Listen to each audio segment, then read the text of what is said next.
February 1960, the Moroccan town of Agadir was completely destroyed by an earthquake measuring 6.7 on the Richter scale. The following year, reconstruction began 2 miles south of the epicenter.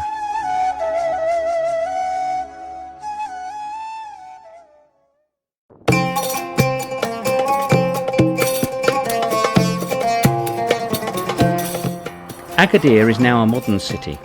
It sits on the Atlantic coast and is famed as Morocco's premier beach resort.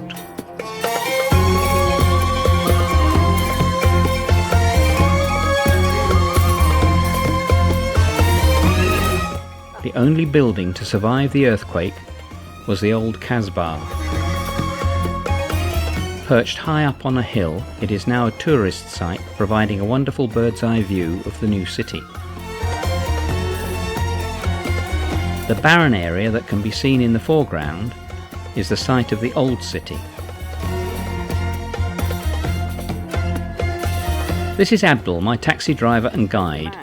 He is 65 and swears that his good health is attributed to rubbing argan oil into his skin once a week. To demonstrate this, and whilst he was driving somewhat erratically up the hill, he kissed the big toe of his left foot, but unfortunately I didn't get this magnificent feat on camera. The Arabic letters on the hillside spell God, King and Country.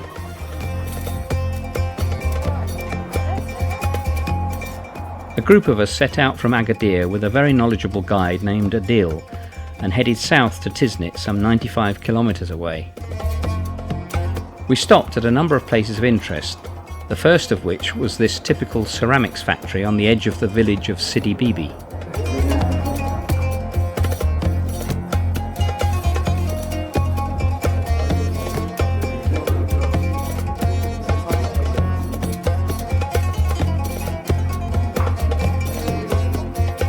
They retain this traditional kiln with its fire underneath, although the backup kiln is gas-fired. This is a pile of rejects.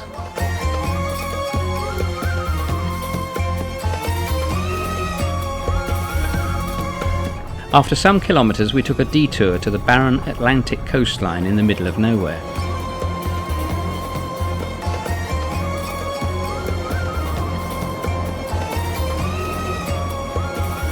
We were here to see some of the 800 or so caves that have been carved out of the volcanic cliffs on the shoreline.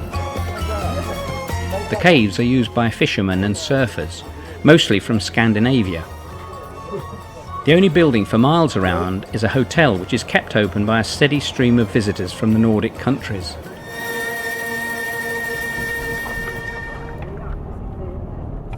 We then headed for the Massa River, which lies within the Souss Massa National Park, famed for its enormous variety of birds to be found there, both resident and migratory.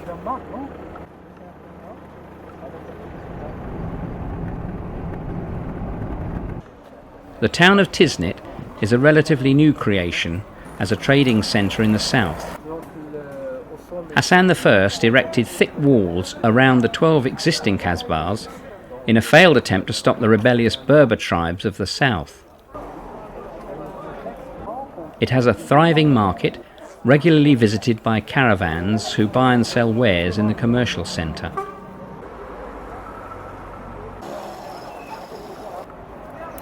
These fellas are selling freshly roasted corn on the cob.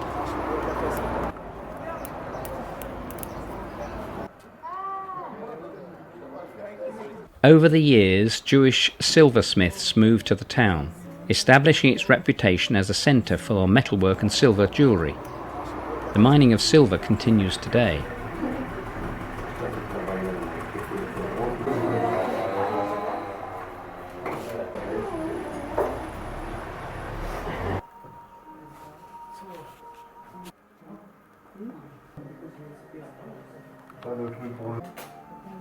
Some of the group bartered for souvenirs.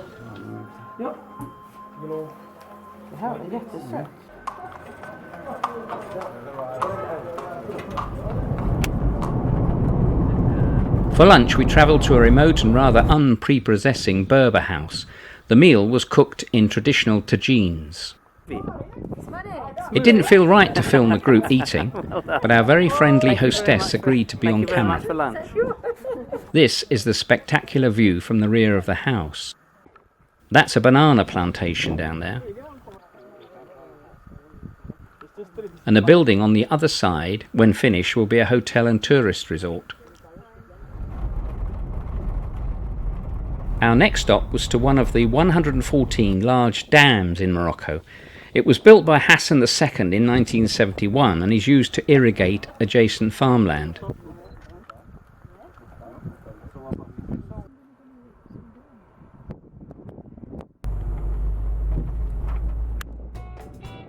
On then to an area known as Little Sahara, which is not really a desert. Over the eons, easterly winds have blown sand from the Sahara over the Atlas Mountains to create this pseudo-desert.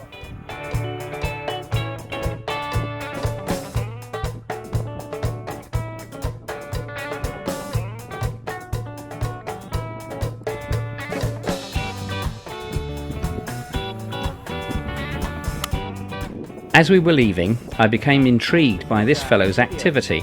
He was quite happy to be filmed. I guess tracksuits are part of Bedouin dress these days.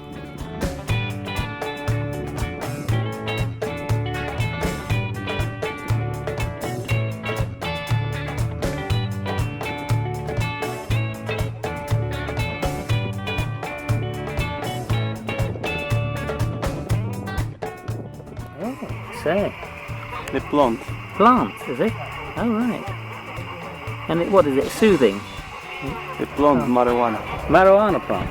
Oh, right. No. I decided not to partake and wished him well.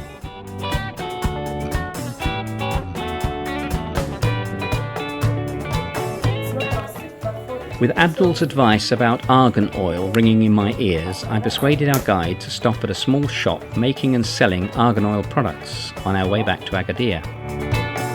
We were told it cured anything and everything, and although I didn't buy any, I did inquire as to how long and with what frequency I should rub it in before I could manage to kiss my big toe. I received a puzzled look.